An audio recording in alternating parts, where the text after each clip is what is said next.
Gadis ini harus bekerja 23 jam setiap hari. Setiap kali dia hampir mati kelelahan, atasan akan mengirimnya ke lift khusus. Saat pintu lift menutup dan terbuka, wanita itu seolah-olah tidur sejenak dan tiba-tiba menjadi penuh energi. Bahkan pakaian kotor di tubuhnya sudah diganti. Sejak masuk ke perusahaan aneh ini, Amy telah mencoba berkali-kali untuk pergi. Tapi setiap kali dia keluar dari ujung koridor, dia pasti akan kembali ke koridor perusahaan. Yang lebih menakutkan adalah perusahaan ini seharusnya libur 2 hari. Tapi setelah dia pulang kerja pada hari Jumat dan masuk lift, waktu langsung melompat ke pagi hari Senin. Dia benar-benar tidak tahan dengan pekerjaan seperti ini dan memutuskan untuk mengundurkan diri. Rekan-rekannya yang mendengar menjadi pucat ketakutan. Atasan memperingatkannya bahwa jika dia mengundurkan diri, dia mungkin tidak akan selamat. Ternyata sebelum bergabung dengan perusahaan, semua karyawan akan dibuka otaknya dan dimasukkan chip.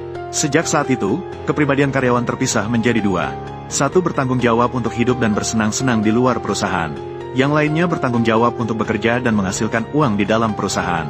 Dan sekarang, Amy adalah kepribadian yang bekerja. Meskipun kedua kepribadian menggunakan tubuh yang sama, tetapi ingatan mereka tidak saling mengganggu. Jadi, ketika Amy pulang kerja dan masuk ke lift, dia sama sekali tidak ingat tentang ingatan kepribadian hidupnya. Dan dia tidak perlu tidur, karena kepribadian hidup di luar sudah membantunya tidur. Atasan menyatakan bahwa begitu pengunduran diri berhasil, kepribadian kerja akan dihapus. Ini juga berarti bahwa Amy yang sekarang akan menghilang dari dunia ini. Pekerjaan yang mekanis dan tanpa kehidupan seperti ini, meskipun tidak diperlukan, tetap saja. Dia dengan tegas menulis surat pengunduran diri. Keesokan paginya, hasil pengajuan pengunduran diri sudah keluar. Matt sangat terkejut bahwa ada pengajuan yang bisa disetujui secepat ini. Namun, hasilnya adalah pengajuan pengunduran diri Amy tidak berhasil. Alasannya adalah kepribadian hidupnya di dunia luar tidak setuju untuk mengundurkan diri. Perlu diketahui bahwa untuk mengundurkan diri dari perusahaan, kedua kepribadian harus setuju sekaligus. Amy mendengar itu dan langsung merasa hancur. Dia berlari ke toilet dan menangis selama 1 jam tanpa keluar.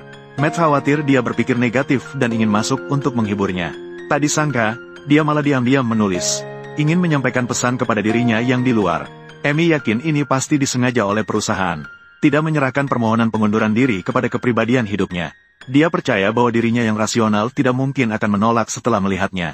Matt memberitahunya bahwa cara ini tidak akan berhasil. Di dalam lift terpasang detektor teks yang diteliti dengan cermat oleh perusahaan. Tidak ada bentuk informasi yang bisa disampaikan keluar. Namun, Amy tidak menyerah begitu saja. Dia menuliskan pesan pengunduran dirinya di selembar sticky note. Dia melipatnya menjadi bola kecil dan menyimpannya di dalam tutup pulpen. Kemudian mengambil sepotong selotip untuk menempelkan kembali. Mengisi 1 gelas penuh air dingin untuk ditelan. Tapi Matt tetap menghentikannya. Karena detektor teks dapat memeriksa tulisan di mana saja di dalam tubuhnya. Bahkan jika tertelan ke dalam perut, itu tetap akan memicu alarm. Saat itu, bos mungkin harus mengeluarkan sesuatu dari mulutnya. Mengeluarkan barang itu dengan paksa. Tidak ada cara lain, Amy terpaksa memuntahkan barang itu. Karena lift tidak bisa digunakan, maka dia hanya bisa mencari cara untuk menyampaikan informasi dari tempat lain. Hari itu adalah kegiatan tim perusahaan. Mereka semua bersama-sama mengunjungi museum perusahaan. Saat rekan-rekan kerja sedang berkeliling melihat-lihat, Amy diam-diam melarikan diri kembali ke area kantor. Mengambil pemadam kebakaran di dinding dan mulai menghancurkan jendela koridor dengan gila. Dia mengulurkan tulisan yang sudah ditulis sebelumnya keluar. Selama kepalanya berhasil keluar, dia bisa berhasil beralih ke kepribadian kehidupan dan melihat tulisan ini. Namun, dia masih kurang 1 langkah. Matt tiba di sini dan menariknya kembali. Atasan sangat marah dan akibatnya sangat serius. Amy akan menerima hukuman terberat dari perusahaan. Dia dibawa ke sebuah ruang istirahat yang gelap gulita. Amy perlu membaca dengan tulus pernyataan pengakuan sepanjang 3.000 kata untuk bisa meninggalkan ruangan. Lao Hei menyalakan lampu jauh untuk mencegahnya mengantuk. Meskipun sangat enggan, Amy tetap membaca pernyataan pengakuan yang tidak berarti itu sesuai teks. Namun, fluktuasi detak jantung yang terus-menerus menunjukkan bahwa dia tidak benar-benar menyesal. Takutnya ini bukan kata-kata yang tulus. Silakan ulang. Amy telah membaca ulang selama 8 jam tetapi masih belum berhasil. Karena sudah waktunya pulang, atasan tetap mengantarnya ke lift. Namun, 2 detik kemudian Amy kembali ke perusahaan. Dia perlu melanjutkan membaca pernyataan pengakuan. Hari-hari seperti ini berlangsung selama 7 hari 7 malam. Pertahanan mental Amy hancur total. Dia mulai menangis sambil menyesali dengan tulus. Dengan suara dan air mata, dia berhasil melewati pemantau detak jantung. Tapi Lao Hei memberitahunya bahwa dia baru saja salah membaca 1 kata dan harus mulai lagi. Saat Amy kembali ke kantor, dia hampir menjadi mayat hidup. Cahaya semangat di matanya juga menghilang. Pada hari itu, dia menemukan sebuah pemotong kertas di bawah printer. Sebuah pemikiran mengerikan tiba-tiba muncul di kepalanya. Dia menendang pintu kantor atasan dengan 1 kaki. meminta mereka untuk merekam video untuk dirinya yang di luar. Jika tidak, dia akan langsung memotong 4 jarinya. Lagi pula, kedua kepribadian berbagi tubuh yang sama. Jika dia kehilangan beberapa jarinya saat bekerja, perusahaan tidak bisa menjelaskan. Ancaman Amy akhirnya berhasil. Dia berhasil merekam apa yang dia inginkan. Niat untuk mengundurkan diri untuk dirinya yang di luar. Tak lama kemudian, Amy juga menerima video balasan yang direkam oleh kepribadian hidupnya. Namun, isi video tersebut membuat semua orang terkejut. Tahukah kamu, kita selalu harus menerima kenyataan. Dan kenyataannya adalah, saya adalah seorang manusia. Kamu bukan. Saya bisa membuat keputusan. Kamu tidak bisa. Jika kamu berani menyentuhku, saya akan membuatmu menyesal sampai merasa hidup lebih buruk dari mati. Kepribadian hidup menganggap Amy hanya miliknya. Suatu bentuk pemisahan kesadaran sama sekali tidak bisa dianggap sebagai seorang manusia. Mendengar pernyataan ini, Amy benar-benar tidak bisa menahan diri. Dia memutuskan untuk menunjukkan kepada dirinya yang di luar sedikit warna. Setelah pulang kerja hari itu, dia menyembunyikan seutas kabel di tangannya. Lalu mengambil tempat sampah di sudut koridor. Masuk ke lift dan membuka langit-langit di atas. Benar, dia memutuskan untuk menggantung dirinya. Dan rasa sakit karena tercekik itu diserahkan kepada kepribadian hidup untuk merasakannya. Dia tanpa ragu menendang tempat sampah hingga terbalik. Seiring dengan turunnya lift, kepribadian mulai beralih. Kepribadian hidup baru saja terbangun dan menemukan dirinya tergantung di udara. Dia berjuang sekuat tenaga tetapi tidak bisa mengeluarkan suara minta tolong sedikitpun. Perusahaan untuk mencegah kehidupan karyawan saling berinteraksi. Waktu pulang setiap orang dijadwalkan berbeda 5 menit. Ini berarti dalam 5 menit itu, Amy akan terisolasi. Selanjutnya adalah waktu pulang supervisor Matt. Dia berjalan ke depan lift dan menggesek kartu. Namun ketika pintu lift terbuka, dia terkejut. Atasan segera datang untuk menyelamatkan Amy. Melihat ekspresinya yang tegang, sepertinya Amy memiliki identitas yang luar biasa di luar. Meskipun sangat peduli dengan kondisi fisik Amy, Matt tetap didorong masuk lift untuk pulang paksa. Dengan pergantian kepribadian, ekspresi khawatirnya berubah menjadi sangat tenang. Matt dengan kepribadian kehidupan sama sekali tidak tahu apa yang terjadi di atas. Dia dengan santai menyapa petugas keamanan sebelum berbalik pulang. Tak lama kemudian, keesokan harinya Matt kembali ke perusahaan. Dengan pergantian kepribadian, ekspresi Matt menjadi tegang. Dia sangat khawatir akan keselamatan Amy. Namun saat ini, suasana sudah berubah. Pimpinan memberitahunya bahwa Amy telah dibawa ke rumah sakit. Meskipun lukanya sangat parah, untungnya tidak mengancam jiwa. Namun meskipun begitu, kepribadian hidup Amy masih tidak memiliki keinginan untuk mengundurkan diri. Matt sangat terkejut. Apa dia tidak peduli dengan hidupnya? Amy kembali ke posisinya. Tugasnya juga menjadi sangat sederhana. Ada banyak angka di layar komputer. Ketika mouse digerakkan ke atasnya, Amy dapat merasakan dengan mendalam apakah itu angka baik atau angka buruk. Dia hanya perlu menghapus angka yang dia rasa buruk untuk menyelesaikan tugas. Namun pada hari itu, Amy menemui beberapa angka yang sangat menakutkan. Angka-angka itu semakin besar seolah-olah ingin terbang keluar dari layar. Amy sangat hati-hati. Dia menghapus semuanya sedikit demi sedikit dan akhirnya bisa bernapas lega. Dia sangat penasaran tentang apa sebenarnya angka-angka ini. Dia mulai berdiskusi dengan rekan kerjanya, Xiao Pang. Karena Xiao Pang tidak pernah melihat dunia luar. Jadi dalam teorinya, dia percaya, manusia sekarang telah tinggal di kedalaman laut. Dan angka-angka yang mereka periksa dan bunuh adalah sampah dan polutan di lautan. Namun Amy memiliki pemikiran yang buruk. Bagaimana jika angka-angka ini mewakili manusia? Semua karyawan perusahaan ini harus kehilangan ingatan 2 kali sehari. Kehilangan ingatan tentang kehidupan saat bekerja. Setelah pulang kerja, mereka akan kehilangan ingatan tentang pekerjaan. Seperti membagi diri mereka sepenuhnya menjadi 2. Satu yang bekerja keras di perusahaan untuk menghasilkan uang. Yang lain hanya bertanggung jawab untuk bersenang-senang di luar. Meskipun kepribadian di dunia luar hidup sangat santai. Namun bagi kepribadian yang bekerja di perusahaan, semuanya sangat tidak adil. Namun malam itu, Xiao Pang tiba-tiba terbangun di dunia luar. Supervisor bahkan mengaktifkannya di waktu pulang kerja dan memintanya untuk lembur. Karena Xiao Pang mengambil kartu yang sangat penting di perusahaan. Dia harus segera mengatakan di mana kartu itu. Xiao Pang baru ingat bahwa pada hari itu saat mengunjungi departemen lain.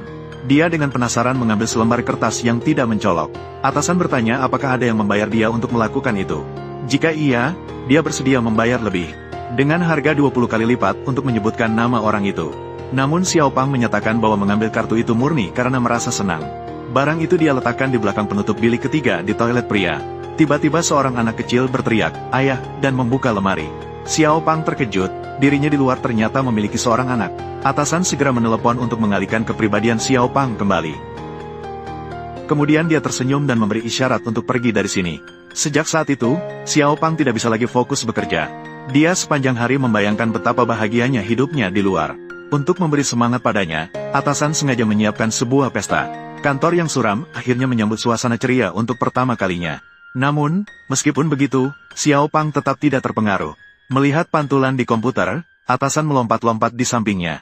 Xiao Pang langsung berdiri dan menjatuhkannya ke tanah. Dengan marah, ia berteriak memintanya untuk menyebutkan nama anaknya. Atasan dengan marah menghukum seluruh orang di kantor untuk tidak mengadakan pesta selama 6 bulan. Kemudian ia berbalik dan pergi. Dari mulut Xiao Pang, semua orang mengetahui. Ternyata kepribadian mereka bisa diaktifkan di dunia luar. Perusahaan menyebut ini sebagai lembur darurat. Jika ingin bertemu dengan anaknya lagi, dia harus mencari cara untuk mengaktifkan lembur darurat lagi. Dia bukan anakmu, dia adalah anak dari kepribadianmu di luar. Omong kosong, dia juga anakku. Amy mendapat ide cemerlang. Karena perusahaan dapat membangunkan mereka di dunia luar, maka selama mereka menemukan cara untuk membangunkan, mereka juga bisa melakukan operasi yang sama. Orang-orang yang hanya memiliki ingatan perusahaan seumur hidup segera mencapai kesepakatan. Mereka harus pergi melihat dunia luar. Saat itu, Matt mengeluarkan kartu akses dari Departemen Keamanan dari saku. Dia menemukan benda ini di tubuhnya saat baru mulai bekerja pagi ini. Ini mewakili Matt di dunia luar. Sepertinya dia juga berusaha untuk membantu pelarian mereka. Saat istirahat makan siang, mereka diam-diam pergi ke ruang keamanan. Di sini terdapat informasi pemantauan untuk semua lokasi di gedung. Amy berjalan ke sudut dan menemukan beberapa nama rekan kerjanya di kantor. Sepertinya perangkat ini adalah yang mengontrol pergantian kepribadian mereka. Mereka membaca buku panduan lembur darurat. Mereka mengetahui bahwa untuk mengaktifkan pergantian kepribadian, perusahaan harus meninggalkan satu orang. Jadi saat itu, atasan menelepon untuk memberitahu orang-orang di perusahaan untuk mengendalikan saklar. Xiao Pang merasa bahwa dia sudah melihat dunia luar. Jadi dia memberikan kesempatan untuk melarikan diri kali ini kepada mereka. Tak lama kemudian, tiba saatnya untuk rencana itu. Semua orang dengan tegang menunggu waktu pulang kerja. Jika rencana kali ini gagal, kepribadian kerja mereka kemungkinan besar akan dihapus selamanya. Ini juga berarti mereka akan kehilangan segalanya, termasuk kehidupan. Matt menatapnya dengan penuh perasaan. Namun Amy langsung berbalik dan masuk ke lift untuk pulang. Tapi tepat sebelum pintu lift tertutup, Amy berlari kembali dan mencium Matt. Untuk berjaga-jaga jika kita tidak bisa kembali selamanya. Matt juga tidak tahu apakah perpisahan kali ini akan menjadi selamanya. Malam itu, Xiao Pang tinggal di perusahaan untuk jaga. Begitu semua orang pergi, dia segera bergegas ke ruang keamanan. Setelah serangkaian operasi yang rumit, dia berhasil mengaktifkan perangkat. Pada saat tombol ditekan, kepribadian ketiga orang itu berpindah secara bersamaan. Di dunia luar, Lao Bai adalah seorang pelukis. Namun, setiap hari ia menciptakan sebuah lukisan yang terlihat sangat aneh. Matt terbangun dan menemukan dirinya sedang berpelukan dengan atasan perusahaan. Dia tidak mengerti mengapa atasannya ada di sampingnya. Jadi, dia segera berbohong bahwa dia merasa pusing dan ingin pergi ke toilet. Tidak, toiletmu ada di sana. Sikap aneh Matt menimbulkan kecurigaan dari atasannya. Dia sekarang harus menemukan seseorang yang bisa dia percayai 100%. Amy yang terbangun menemukan dirinya berada di sebuah konferensi pers. Dia tidak mengerti mengapa dia berpakaian begitu mewah. Sampai dia melihat video promosi yang dia buat untuk perusahaan di layar. Ternyata identitas asli Amy adalah putri pemilik perusahaan. Dia melakukan operasi pemisahan kepribadian. Masuk ke perusahaan adalah untuk promosi hari ini. Perusahaan ingin menerapkan teknik pemisahan ingatan ini di seluruh negeri. Akan ada Amy, yang merupakan saksi, memberikan pidato di atas panggung. Seorang wanita memberitahunya. Setelah beberapa saat di atas panggung, dia hanya perlu mengatakan, "Kamu menganggap dirimu di perusahaan sebagai saudara perempuan." Penonton sangat suka mendengar ini. Matt yang berkeliaran menemukan seorang wanita sedang menenangkan bayi. Melihat sikapnya, tampaknya hubungan mereka sangat dekat. Dia berpikir sejenak dan mencoba bertanya sebuah pertanyaan. "Bagaimana dengan bayi kita?" Wanita itu langsung tertawa. Dia berkata, "Kak, ada apa denganmu hari ini? Jelas sekali anak itu pasti lapar." Sambil berkata, dia masuk ke dalam ruangan untuk bersiap memberi susu. Matt menyadari bahwa wanita ini adalah saudarinya. Sepertinya dia bisa memberitahunya semua rahasianya. Namun saat itu, atasan menghentikannya. Dia bertanya kepada Matt mengapa tadi. Ketika mereka berpelukan, seluruh tubuh mereka menjadi sangat tegang. "Kamu tadi sangat tegang, sekarang juga." Matt segera menjelaskan mungkin karena banyak orang di pesta. Sambil berkata, dia berbalik dan ingin pergi dari sini. "Terima kasih atas perhatiannya, Nona Corbel." Mendengar kata-kata ini, wajah atasan berubah drastis. Karena Corbel adalah nama samaran dia di perusahaan. Di dunia luar, nama aslinya adalah Anna. Dia menyadari ada yang tidak beres dan segera memberitahu Old Black. Kemudian dia mengemudikan mobilnya dengan gila-gilaan menuju konferensi pers. Jika Amy sekarang juga adalah kepribadian kerja, maka konferensi pers akan berakhir buruk. Dia berlari ke lokasi konferensi pers dan menangkap Amy. Apakah itu kamu? Apa yang sedang kamu bicarakan? Itu kamu, kan? Aku akan menghancurkan perusahaanmu. Mendengar ini, atasan benar-benar tidak bisa menahan diri lagi. Dia mengancam Amy bahwa jika dia berani membuat keributan, dia akan menghapus kepribadian kerjanya. Dan membuat rekan-rekannya yang dia cintai selamanya menderita dengan siksaan yang paling menyakitkan. Namun meskipun begitu, setelah Amy naik ke panggung, dia tetap tanpa ragu mengungkapkan kebenaran tergelap perusahaan. Dia harus mempertimbangkan apakah ini adalah satu-satunya kesempatan dalam hidupnya. Sekarang saya adalah kepribadian kerja di perusahaan. Segala yang mereka katakan kepada kalian adalah kebohongan. Dengar, kami tidak bahagia, kami sangat menderita. Kami semua adalah tahanan. Pada saat itu, Lao Hei menjatuhkan Xiao Pang di ruang keamanan. Kepribadian ketiga orang itu kembali beralih. Musim pertama teknik pemotongan kehidupan berakhir di sini.